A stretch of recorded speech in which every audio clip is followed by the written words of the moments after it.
Hi, welcome everyone. Welcome to the channel. I'm Dr. Sylvia, general practitioner and health educator with AskAwayHealth. Thank you for joining me for the final live stream of 2022. I'm so glad that you could make it in. We are talking today about safe sexual practices, safe sex, as we head into the very last few hours of 2022. I know you all are going to be out having fun with your friends, going to parties, and I just want to make sure that we are all safe, that you're all safe. And not just that, to share some information that you can take with you into 2023 so that we're looking at safe sexual health all around. This is what we talk about on the channel. You know that we're talking about family health, women's health, sexual health, all these things together. But tonight, I really wanted to focus on safe sexual practices. I've got a few questions that I'm going to be looking at in just a couple of minutes, just sharing some questions that I've got in from some of my viewers. Thank you. And giving some brief answers. And I think that would help quite a lot of people because they're fairly sort of common questions that I get. But before I go into the questions, let us talk about some of the things that have to do with safe sexual practices. Okay, so I'm talking about things like, yes, using protection, using condoms. Condoms are not out of date. Condoms, whether they're the male or the female condoms, are still very essential. They can help in both reducing your risk of sexually transmitted illnesses and reducing the risk of pregnancy. So please, as you go out, make sure that you're protecting yourself. The other thing I want to talk about is having consideration and respect for each other. It's really important. There is so much more to safe sexual health than just protecting you against infections and unplanned pregnancy. Those are very important. But the emotional and mental elements, I think sometimes we don't discuss it as much as we should. And there has been so much toxicity in the way that we handle relationships, either because we're not prepared for those relationships or because we're not considering other people and how they feel as we go into those relationships. So please, I am asking that we consider, be our brother's keeper, be our sister's keeper. Consider yourself and whoever it is that you're in a relationship with. Please protect both yourself and be considerate of other people. There's been so much toxicity in relationships. There have been so many breakups in relationships, and they have been physical and mental breakups. It does leave scars. So while you're going out and you're having parties or you're getting to know new people, be careful. Be careful. As you get to know people, the first thing isn't about trying to get into each other's underwear or underpants and getting to know each other sexually. The first thing is about getting to know this person and making sure that you are the right fit for each other. And that does need to happen before you dive into sexual relationships. Believe me, it can save a lot down the line. So this is really important in terms of promoting sexual health. We're talking about your emotional, your mental, and physical well-being. Okay, so please think about it. Don't just dive into a sexual relationship. Don't be pressured into a sexual relationship. Think about protecting yourself and be considerate of the next person, because that will reduce the risk of going around multiple partners. And of course, you know that multiple partners will lead to more sexually transmitted infections. Okay. Now, the other thing I wanted to talk about before I go into the questions is about your safe period. We use apps. Many girls out there use apps. You use fertility apps, or you just use these ovulation apps or menstrual apps that help you to record your menstrual cycle and menstrual dates and help you decide or help you gauge when you are safe to have sex to avoid an unplanned pregnancy. And they also help women who are trying to get pregnant know when it is the right time to have sex, when they're ovulating, so that they can have sex and the risk of, or the chance of being pregnant is higher for them. In this instance, I'm looking at women using these apps or calculators to prevent pregnancy. And I just want to remind you, because I do still get a lot of questions around this area. We have many girls who want to know, is this the safe time to have sex? And it's a very simple way to calculate this. And give or take a couple of days, because remember, they're all estimates. Even your apps are estimates. They depend on the information that you're putting into them. Okay, and this information I'm going to share with you now also applies to women who have regular periods. It's a lot more tricky for my girls or sisters who have irregular periods. But if you have a regular cycle, and what I mean by cycle is we're counting from the first day of your menstrual flow, of your menstrual bleed, okay, to the very first day of the next cycle. That is one menstrual cycle. That's one menstrual period, or within usually for many women, within a month. Now, your menstrual cycle can be as long as 28 days. Some women, it can be a little bit less. Some women, it can be a little bit longer. When we say you are regular, is when you have the days in between each cycle being fairly consistent. So from one cycle to the next, you average about the same number of days. So if you're a kind of person who has your bleed, and after 21 days, the next bleed, then the next time it's another 35 days before you see another bleed, and then the next time is another 21 days or 22 days, and it's up and down, that suggests an irregular cycle. If you're the person who has a 28-day gap in between each blood flow, then you have a regular cycle. So just to clarify that, if you have a regular cycle and you're trying to work out when is my safe period, when is the safe time for me to have intercourse and I have the lowest risk of falling pregnant, what you need to know is, when are you likely to ovulate in your cycle? Usually that is calculated 14 days from the date of your first menstrual bleeding for that month.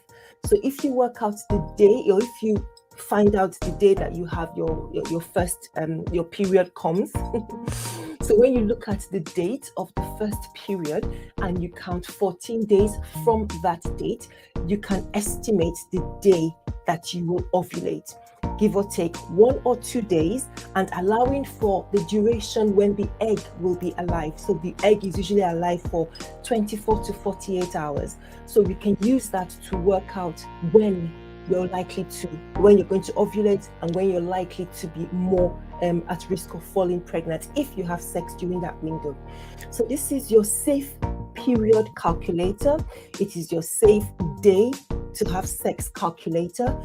You can also do this by looking at the nature of your cervical mucus. Now, this takes a lot of skill because you need to learn how to recognize which type of mucus indicates that you're ovulating or not.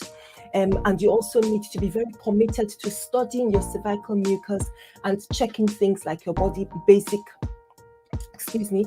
basal body temperature over a period of time. So over a few months, like 3 to 6 months, you need to do that consistently. It takes a lot of commitment if you want to choose that. That's covered under fertility awareness. And I think I discussed this in the last live stream from last week. So if you want to learn more about that, please go and have a look at that. But today I'm talking about your safe period calculator, simply using the calendar, simply using the dates of your menstrual period. So once you've established that your first menstrual bleed happened on this day, count 14 days from that day, and that by the time you get to the 14th day from the first day of your bleeding, you're looking at the day of ovulation. Okay, so your safe period, your safe period will be from once you've completed that period bleed, up until about a week. So about a week window from when you finished your period to 7 days. 7 days, because once you go past 7 days, you're entering into the realm of ovulation. Okay, so let's take that again. 14 days from the first bleed, from your period bleed. Okay, and that is your ovulation.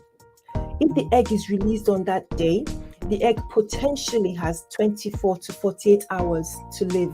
So that means you could get pregnant from day 14, day 13, day 15, day 16. So you have that window of day 13, day 14, day 15, day 16, when if you have intercourse, you could fall pregnant.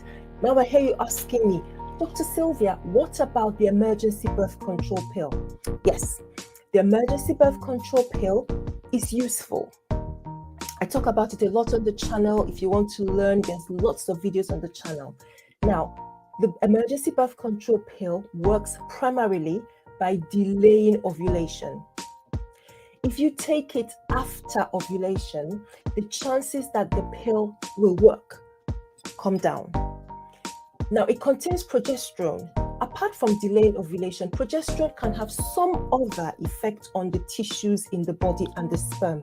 For example, it could make the cervical mucus thicker so that it's more difficult for the sperm to travel, okay? And it could also make the space in the womb a little bit less comfortable for the egg to plant if it's fertilized. So let us assume that you take the emergency birth control pill after you've ovulated. There is a possibility that the other effects of the progesterone in that pill may be to make your mucus thicker so that the sperm is less able to travel to the egg and fertilize it. That's possible.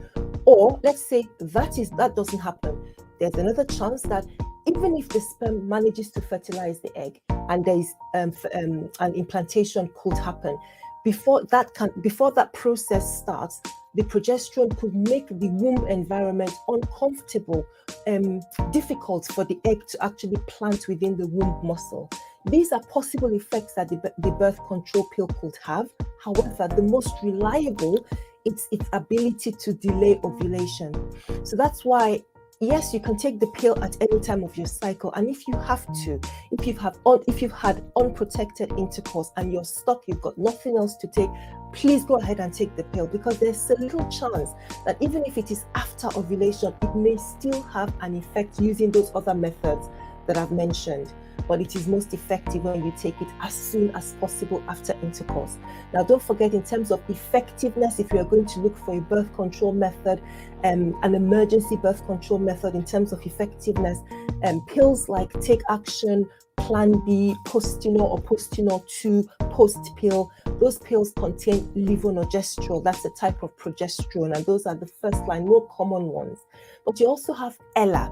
Ella is another type of emergency birth control pill, and the main difference in terms of the way they act is that with the first group, the ones that contain progesterone like Postinor or Post pill, with that group you have up to 72 hours when they are most effective after sex. So within 72 hours of having unplanned, unprotected sexual intercourse, you can take the Postinor, Plan B and all that, and they still have a good chance of working.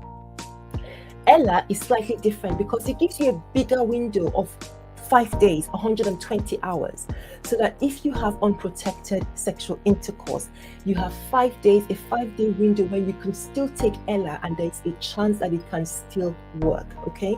Another emergency birth control method is the copper coil, the copper IUD, and in fact that one trumps the pills. That is actually a lot more effective than the pills. And the other advantage, well, the reason it's more effective than the pills, let me just mention that. Well, one, you have up to 5 days after having unprotected intercourse. That's one. But because of the way the coil works, once it's planted within the womb, it's like it's going to prevent fertilization. So it doesn't even bother with affecting ovulation. Its presence in the womb can delay.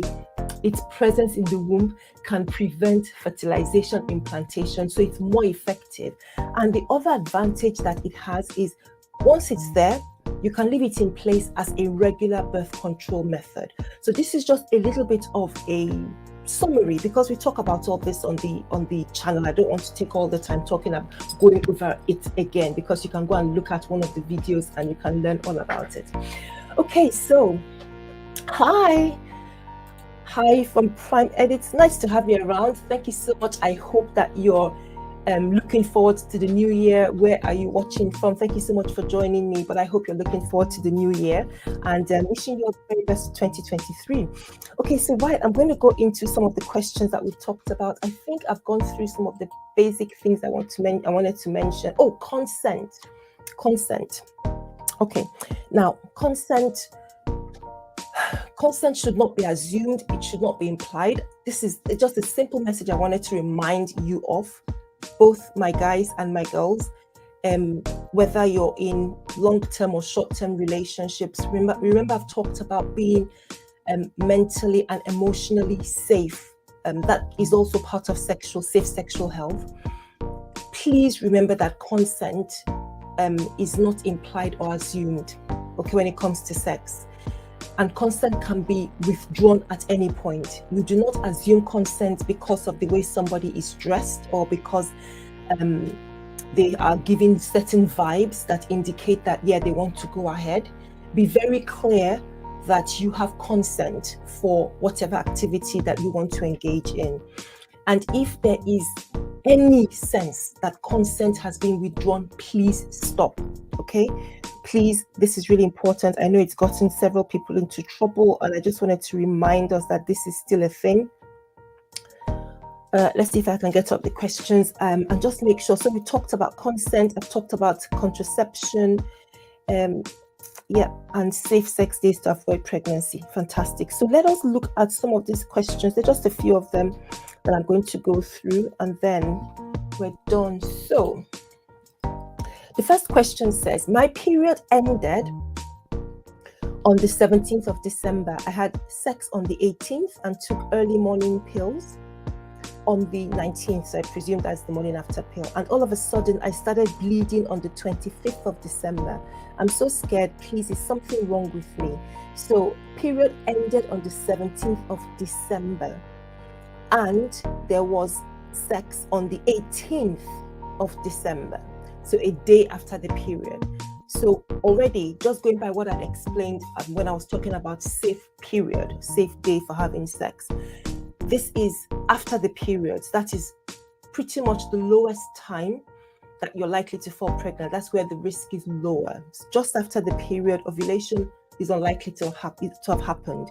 So sex was a day after the periods ended, and then the morning after pill was taken a day after having sex. Again, that is also within the 72-hour period. So if you're taking the morning after pill, you should take it as soon as possible after sex, and you have up to 72 hours for at least the progesterone containing pills.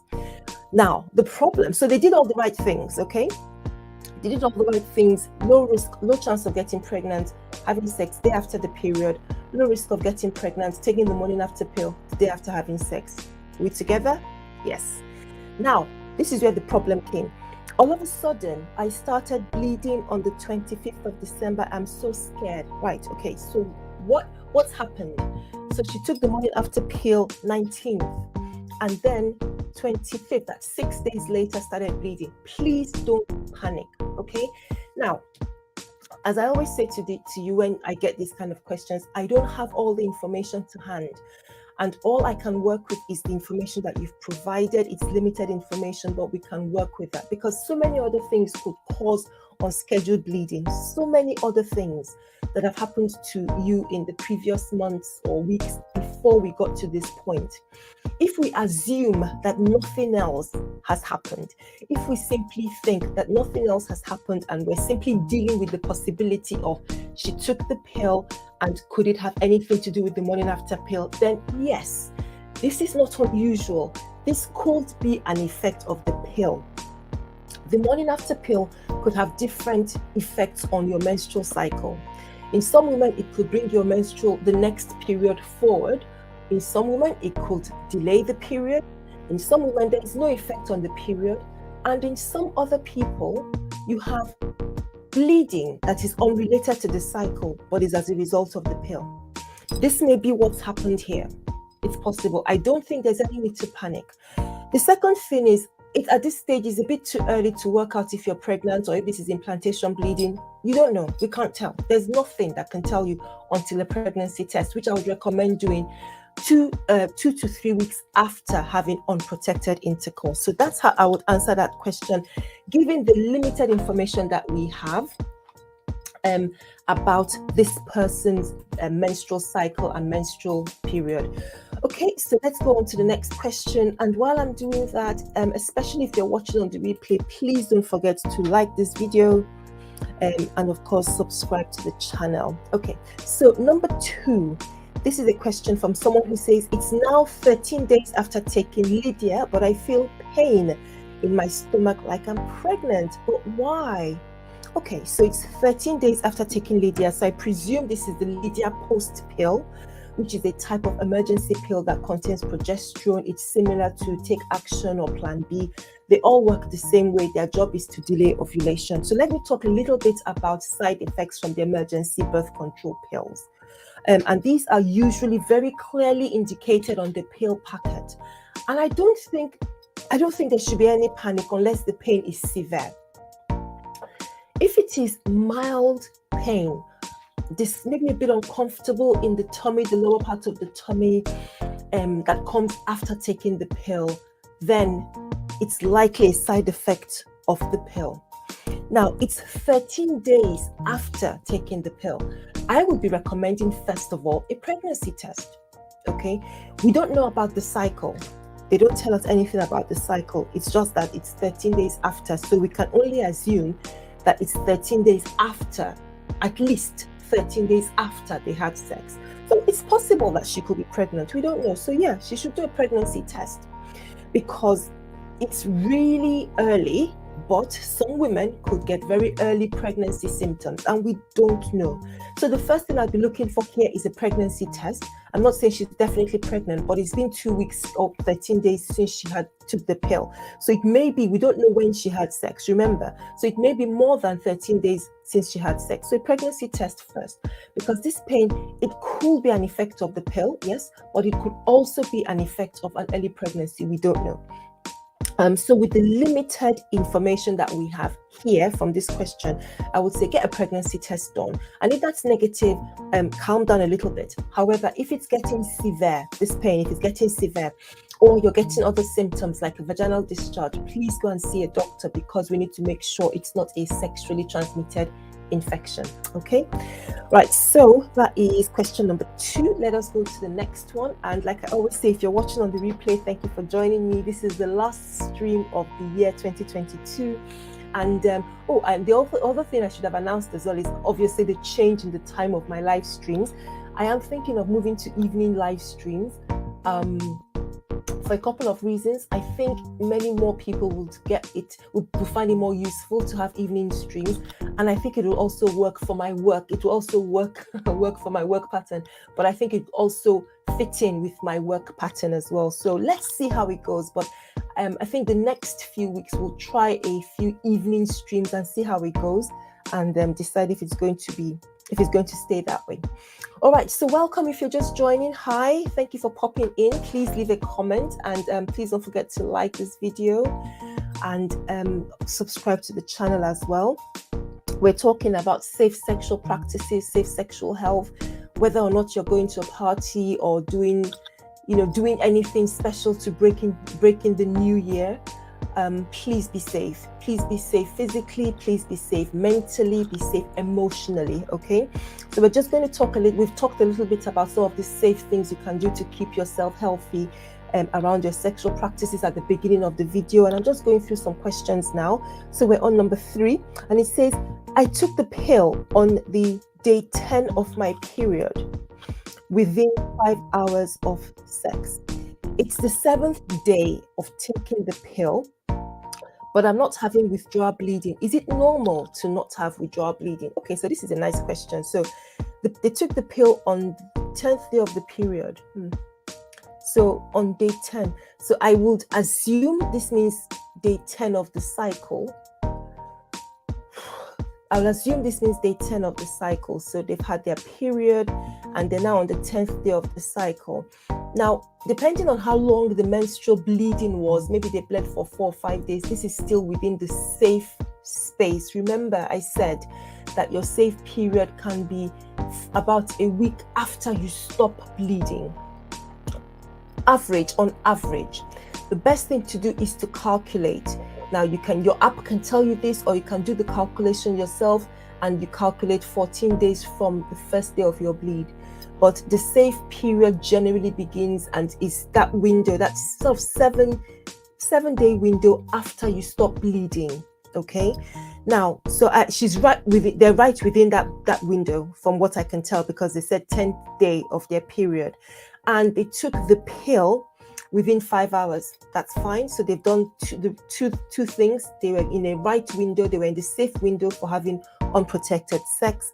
And then they took the pill within 5 hours. Now the question is, it is now 7 days after taking the pill, but they've not had withdrawal bleeding. Okay, so I've just said it now that you can have different effects from taking the emergency pill. And one of them is it will bring your period forward. So it will bring your next period forward, or it could delay the next period, or it could cause bleeding that is unrelated to any periods. You could have some spotting. That's the withdrawal bleeding that she's referring to.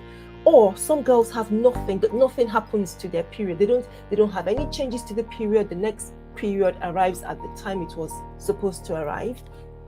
And some girls do not have withdrawal bleeding. So this is fine. Don't panic. If you don't have if nothing funny happens, you don't have any bleeding, it doesn't mean the pill didn't work. It doesn't mean that it doesn't tell you anything, really. The absence or presence of bleeding doesn't really indicate whether or not the pill worked. And this is why we always say to everyone, especially if your period has been delayed by the pill, do a pregnancy test if it's delayed by 7 days or more. So if you've taken the pill, okay, and you've come to the date when you should have had your period, and you counted 1, 2, 3, 4, 5, 6, 7, and the period hasn't arrived, do a pregnancy test. That's what tells us whether you're pregnant or not. There is nothing about the bleeding or absence of bleeding that indicates whether or not you're pregnant. But in terms of asking the question, is it normal not to have withdrawal bleeding? Yes, that's normal. Sometimes the pill does not cause any change to your menstrual pattern, and it doesn't cause any bleeding at all. So that's normal. Okay, great question. Thank you very much for that one. Okay, so this is another question we are looking at in terms of safe sexual practices. It says, this is a guy. So he says, me and my girlfriend had unprotected intercourse on December 19th. And as per her cycle, her ovulation date is December 20th. So they had unprotected sex on the 19th. And according to her cycle of calculation, her ovulation date is the 20th. Okay. So they've had sex before she ovulated, according to the cycle. Okay. After intercourse, within 3 hours, she takes 1 emergency contraceptive pill. Should I be worried? I don't think you should be worried. I don't think you should be worried. First of all, okay, I'm going to just say just be very, very frank. Okay? Because if you choose to engage, and this is what I said at the beginning about being safe sexual practices, and being prepared. Be prepared. Okay, if you decide to engage in sexual intercourse, you need to be prepared, because there is nothing that is going to 100% guarantee you protection against an unplanned pregnancy except abstinence. That's the honest truth. So if you decide to go ahead and do it, but everything else around you is not ready for the possible outcomes, why go do it? This is being very frank and being very truthful, because a lot of people, this brings up a lot of distress and panic and anxiety that tells me that you've done this and you weren't really ready for it. You've taken the pill, you've taken you've done what you're trying to see if you can prevent anything from happening after doing the deed, and you're panicking and you're so worried you can't sleep, everything's sort of going to pieces. This is what I'm saying about going into the next few days and into the new year, protecting yourself sexually, protecting yourself physically, mentally, and emotionally. There's nothing to be worried about in this case. Let's go back to the question. They had intercourse before ovulation, okay? Now, that is within the fertile window. However, they had intercourse before ovulation, and then they took the pill within 3 hours. So if the pill works as it should, okay, and it is taken and it enters the bloodstream before the LH surge, and I'm not going to break this down here. I break it down in other videos on the channel, okay? If you've taken the pill at the right time before ovulation and the egg is released, then there isn't anything to worry about. I would think this is cutting it a bit close because you guys actually had sex around the fertile window. The better option, if you wanted to be nearly 100% sure, is to use the copper coil. Ella would be a better option than using the eye pill. But given that you had the pill within 3 hours, there's a chance that it might work. So I wouldn't panic. There's really, what are you panicking about? There's not really much you can do about this for the next 2 to 3 weeks while you wait to do a pregnancy test.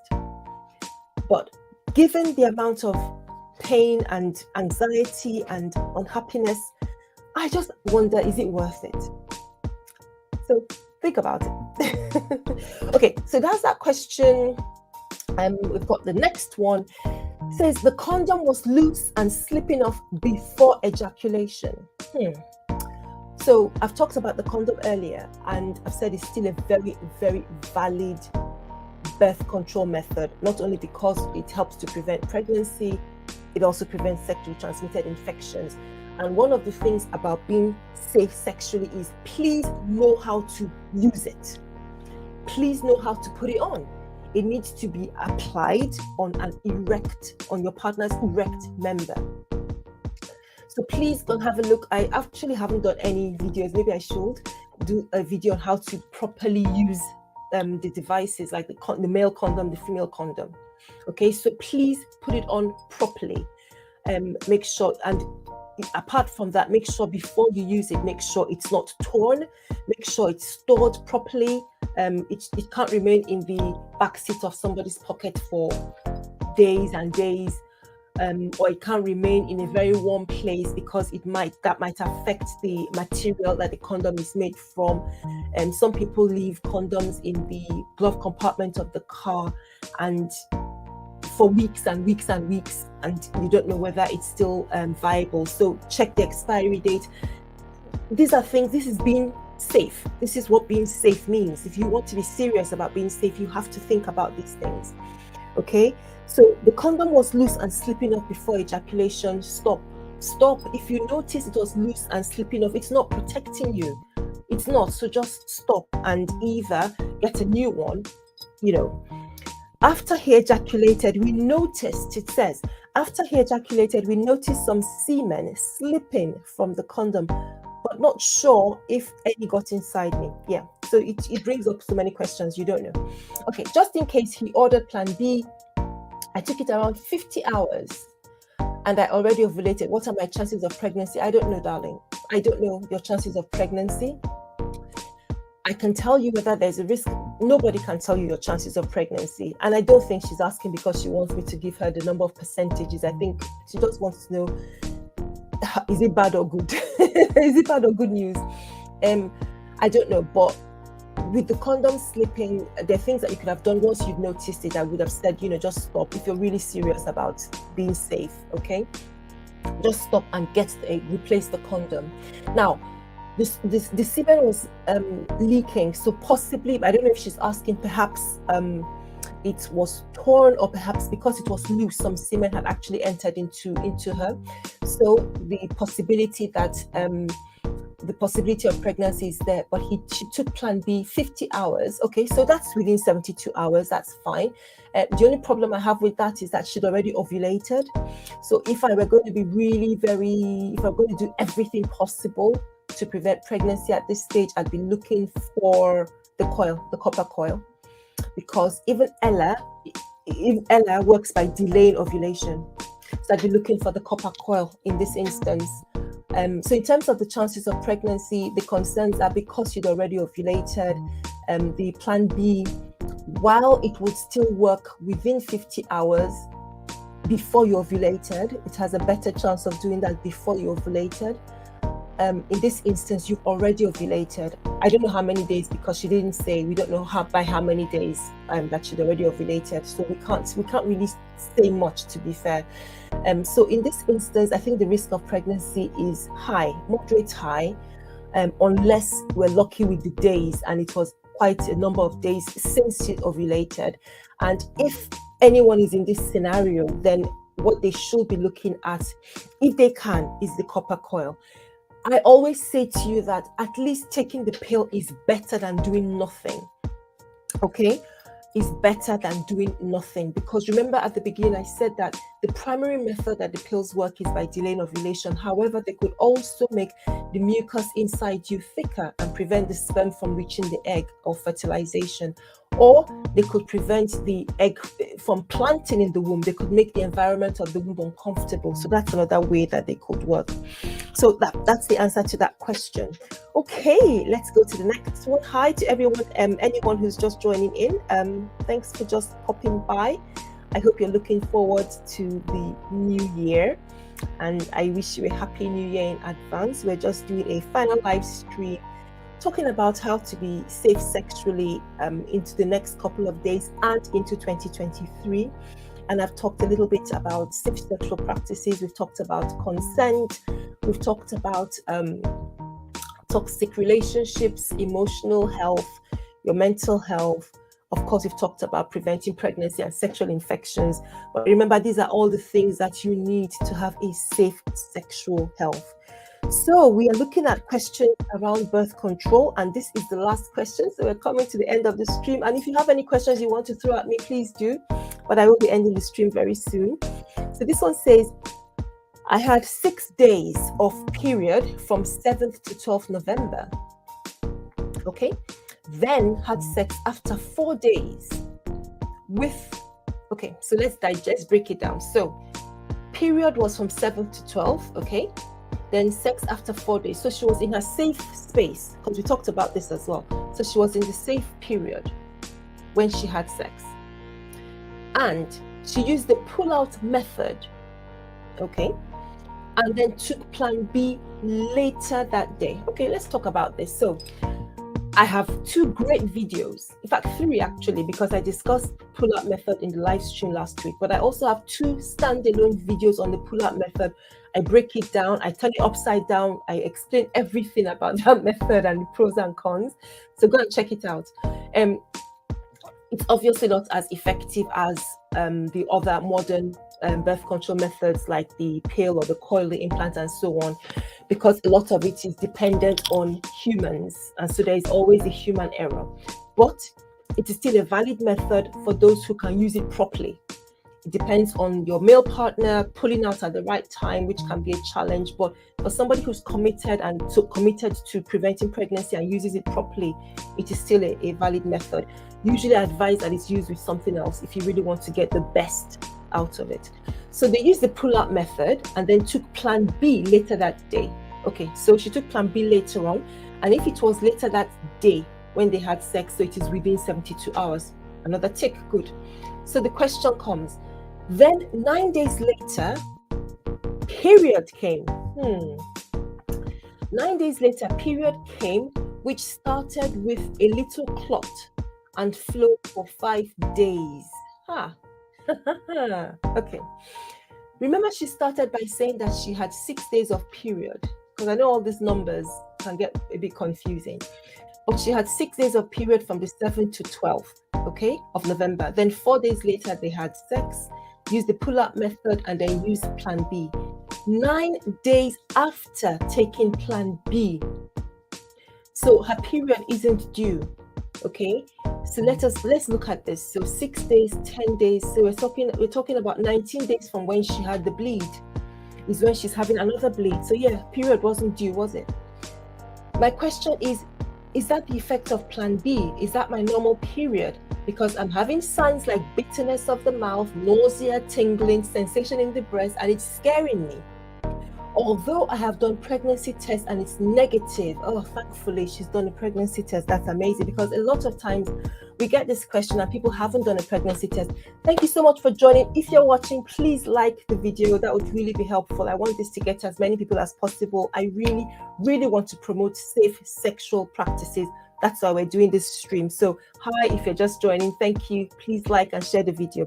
Back to this question. So this bleeding, now she said this bleeding lasted for 5 days. That feels like a period. Remember that the pill, can do a number of things. It can bring the next period forward. This is possibly what's happened here. Okay. She says it started as a clot. Where's it gone? Yeah. She says it started with a little clot and flowed for 5 days. It feels like a period. Okay, or it sounds like a period, doesn't it? So it's possible for the pill to bring forward your period. It's also possible for the pill to do what? To cause bleeding unrelated to the period. It's a bit tricky. What would be nice would be to see what happens to her cycles for the next 1 or 2 months. Now, she's done a pregnancy test, which is negative. That's fine. I would recommend repeating the pregnancy test, because the pregnancy test can be positive from 2 to 3 weeks after you've had sex. So if she's done it a bit earlier or a bit too early, we don't know. But I would just say repeat the pregnancy test first. And if it's still negative, please don't panic. Now, some of these symptoms, the bitterness of the mouth, the nausea, tingling sensation in the breast, yes, I know these seem like early pregnancy symptoms, and this is why she's frightened. I totally understand. However, this could be simply as a result of the hormone change because of the pill that she's taken. Yeah, it's possible. The other thing that she could do to reassure herself, if she's got access to this, is to go and have a blood pregnancy test, because that tells us the actual levels of beta HCG, the pregnancy hormone, and then tells us whether or not they're going up and indicating whether or not she's pregnant. So she could do that. So is that her normal period? It is possible. It is possible that it is the pill, the effect of the plan B, that has brought forward her next period, brought it in a bit early, because it can do that. I'm just saying that because the flow was about 5 days. Implantation bleeding tends to be lighter and may not last that long. So yeah, those are my thoughts about this. I wouldn't say that she should panic simply because of this the symptoms that she's getting, although I understand why she's worried about them. But I suspect that this is probably the effect of the pill, and I will just recommend, one, repeat the pregnancy test after a week so that we can be clear. And if you can, get a blood pregnancy test, and that will tell us what it is without having to panic. But yeah, the pill could do this to your cycle, and then the next month you may find that no bleeding happens. Different things could happen, and then the cycle comes back to normal in the month afterwards. Okay. Right, that is the end of the questions, at least the ones that I thought cropped up to talk about, because I didn't want us to have a very long stream. But I hope this video helps somebody out there. I'm really committed to making sure that you have the education that you need to make the right decision. And that decision might be about whether it is right for you to go ahead and have sex, whether it's the right time for you as a guy or as a girl, whether it's the right time in your relationship. It's important to take time to know yourself and to know your potential partner before you go ahead. That saves a lot of stress. It saves a lot of panic and heartache. It saves a lot of complications, both mentally, emotionally, and physically. And if you are going ahead, be careful, please. Okay, be careful. Remember to use condoms.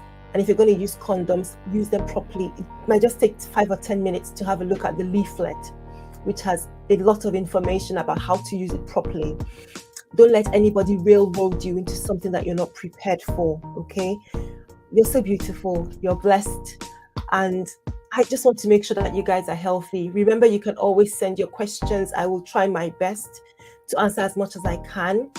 When I get the questions in my comments, I do try to answer them. The ones that I can't answer because I need detail, I will refer you to my email service, and that's available for anyone who needs health information advice. So please use it. The link is in the description box. I'll add it after this video is finished. But yeah, very happy new year. Before I go, I just want to say thank you to every new subscriber.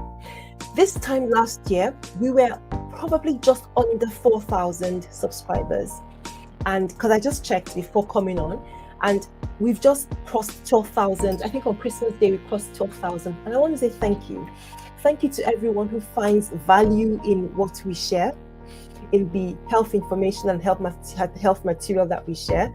Thank you for just popping in for a few minutes, or for as long as the live stream might be, or for sending a question, or for liking a video, or for adding a comment, whatever. Thank you for being part of the AskAwayHealth family. I'm really I'm thrilled and encouraged that by the fact that we've grown. I remember starting this and just thinking, who on earth is going to listen? And from 10 subscribers, we got up to 100, and then 1,000, and then here we are at 12,000. And I know that I'm not sure what's going to happen in terms of numbers in 2023. I think I'm going to be blown away by the time I'm here in December 2023 saying how much we've grown. I think great things are ahead.